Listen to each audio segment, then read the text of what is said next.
안철수 의원이 비례대표 나온 사람 네. 다음 지역구 못 나오게 하자.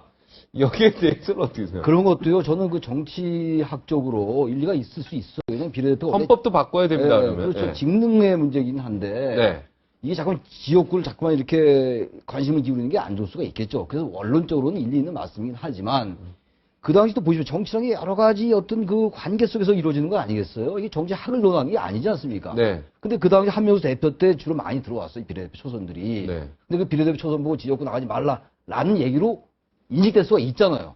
그렇다면 만약에 그걸 모르고 그냥 했다면 안철수 의원이 너무 나이브한 거, 순진한 것이고, 그걸 알고 얘기했다면 친노와의 갈등 구조를 만들겠다는 것이고, 그런 거로 해석될 수밖에 없는 거예요. 아, 누구를 겨냥했다고요? 이게? 아니, 지금 비례대표 초선 얘기를 나오니까 친노 의원들이 그때 비례대표 초선이 주로 한명수 대표할 때 비례대표 많이 됐기 때문에 네. 친노들이 많아요, 지금 비례대표 초선들이. 네. 근데 지금 그런 얘기 하니까 이거 또 친노를 겨냥하는 게 아니냐 라는 오해 아닌 오해를 줄 수가 있다는 얘기예요. 그럼 이런 것들을 다 고려해. 그래서 정치가 어려운 거예요. 네. 그렇기 때문에 자꾸 문재인 의원과 안철수 의원이 엊그제 만났을 때 어색한 것도 야, 둘 다 초선이구나 라고 얘기하는 게 바로 그런 것들이에요. 네. 비례대표 한 사람한테 지역구 나오지 마라. 이거는 어떻게 보십니까? 안철수 저는 의원이. 그 이야기를 들으면서 야 이게 안철수 의원이 정말로 정당에 대해서 뭘 좀 알고 얘기를 하느냐 이런 생각을 했습니다. 왜냐하면은 이 정당의 역할이라는 게 여러 가지가 있습니다. 뭐 정책도 개발하는 것도 있고 그 다음에 또 지역의 여론을 좀 정부에 전달하는 경우도 그 정당의 역할이 있는데 그 중에 정당의 역할 중에 크게 하나가 뭐냐면은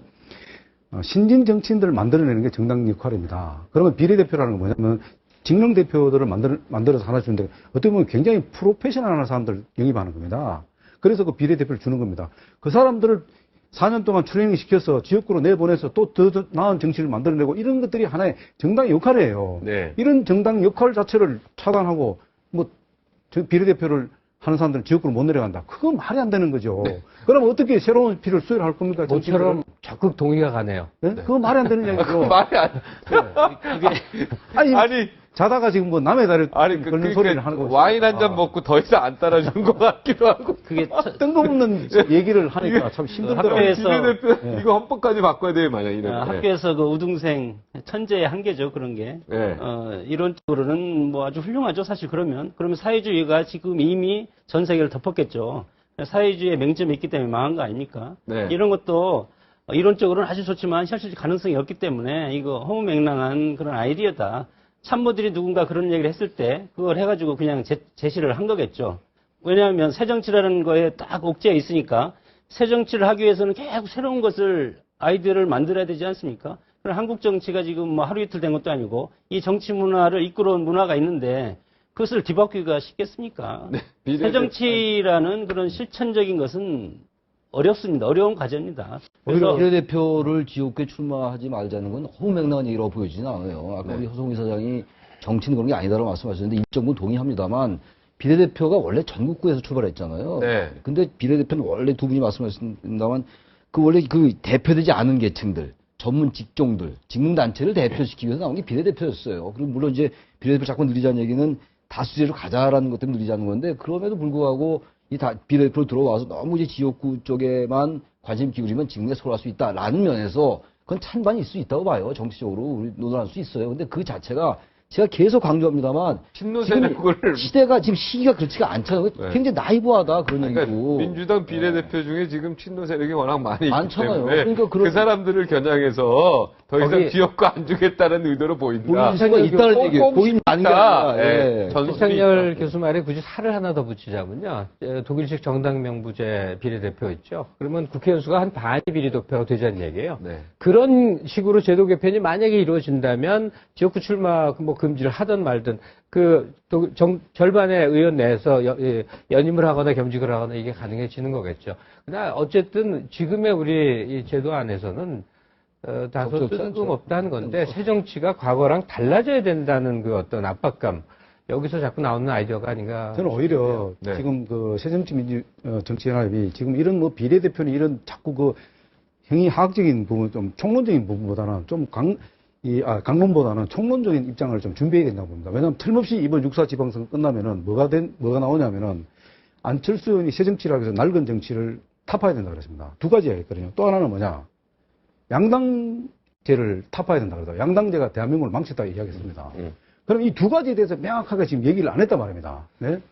그렇기 때문에 양당제가 대한민국을 망쳤다는 얘기는 통합 전에 했던 주장이죠. 아니 그러니까 그렇게 주장한 분이 갑자기 지금 어쨌든 통합을 한 거 아닙니까 지금. 그랬을 적에 통합 이후에 그러면 새 정치를 어떻게 구상할 거며 낡은 정치를 어떻게 정의할 것이며 그다음에 앞으로 그럼 결국 이제 양당 구도로 갈 건데 이 양당 구조 하에서 살아남을 방법이 뭔지 또 야당의 역할이 뭔지 이런 부분을 좀 더 명확하고 좀 전략적으로. 네, 이왕 얘기 나온 김에 장 박사님. 예. 최고위원 폐지는 어떤 의미가 있다고 보십니까? 최고위원 폐지하시.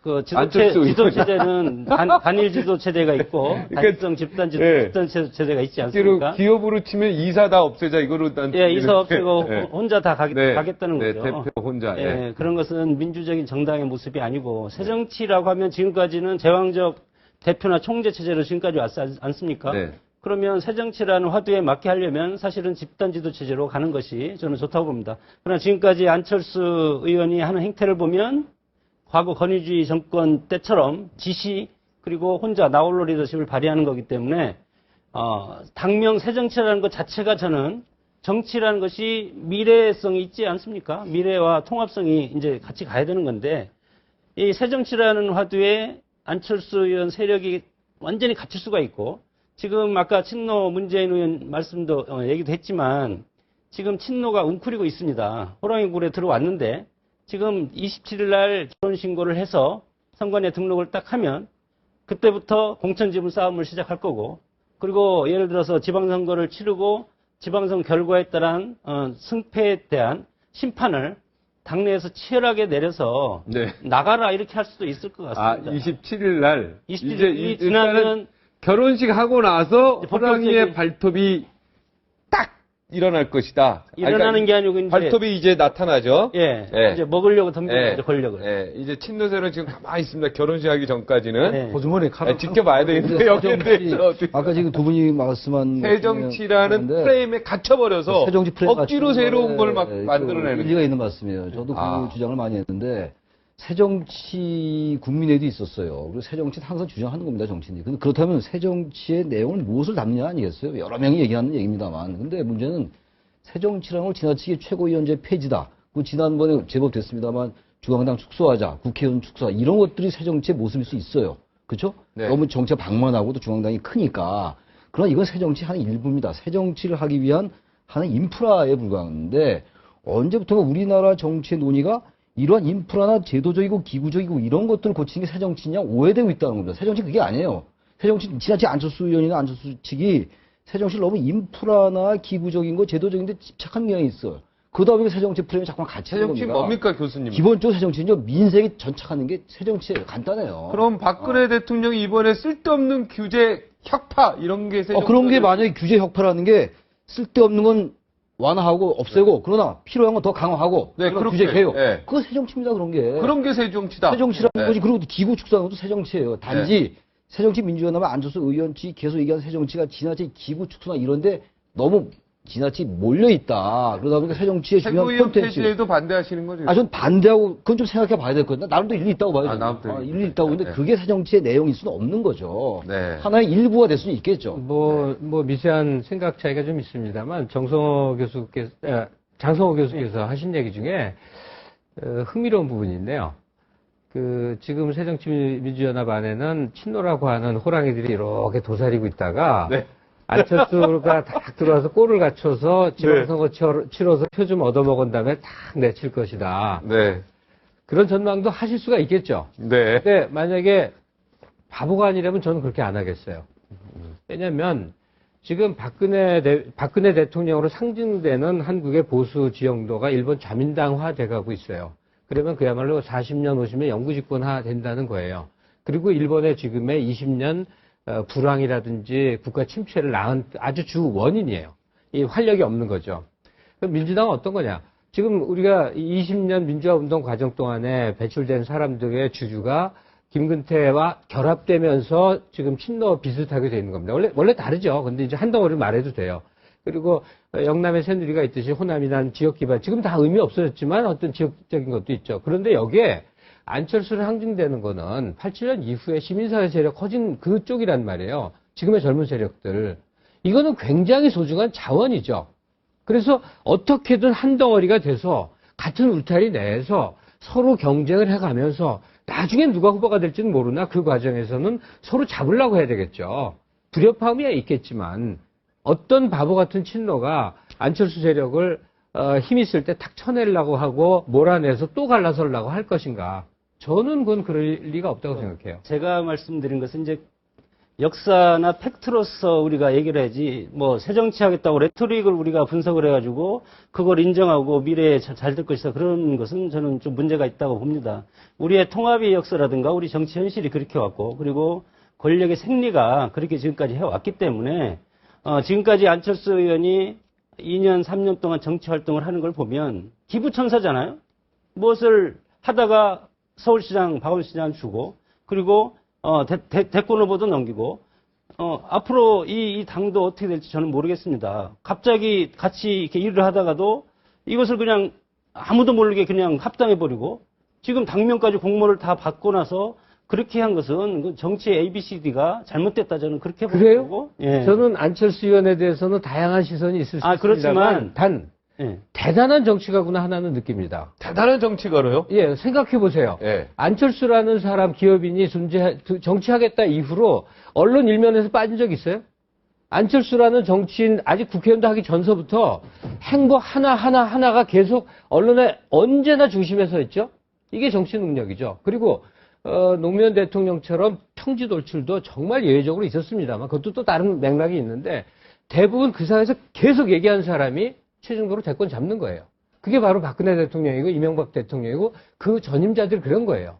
그러니까 정치 현실의 중심에 계속 있으면 욕을 먹건 그야말로 뭐 악명을 떨치건 간에 그 사람이 중심이 되는 거예요. 그 점에 있어서 안철수는 놀라운 사람이죠. 그 점에 있어서는 아니, 문재인 의원은 굉장히 부족하죠. 하긴 최근만 해도 매일 그게 주제가 나오니까 그렇죠. 그런 면에서는 대단하네요. 아니, 안철수 안철수 의원의 그런 부분은 대단히 새로운 현상인 것 같아요. 안철수 현상이라고 계속 얘기해 왔던 것들. 그만큼 우리나라 정치에 대한 어떤 불신 같은 게 깔려 있었던 거겠죠. 그 부분을 그 시대적인 어떤 분위기와 잘 어떤 그 영합이란 측면보다는 잘 부합했던 겁니다. 그러면서 저는 인정을 하는데 그럼에도 불구하고 안 의원이 최근에 정책문 비판받아 마땅한 게 몇 개 있다고 보여져요. 네. 지금 이제 새정치연합과 민주당이 통합하는 과정에서 윤여준 전 장관이 몰랐고 뭐 몇 명이 몰랐다는 거 아닙니까? 그런 것들은 뭐 모든 걸 다 공개할 수는 없다 하더라도요. 하나의 그 이제 안철수 의원에게 드린 조언 같은 겁니다. 이게 외람되지만 그런 것들은 절차적 민주주의가 꼭 아니라 하더라도요.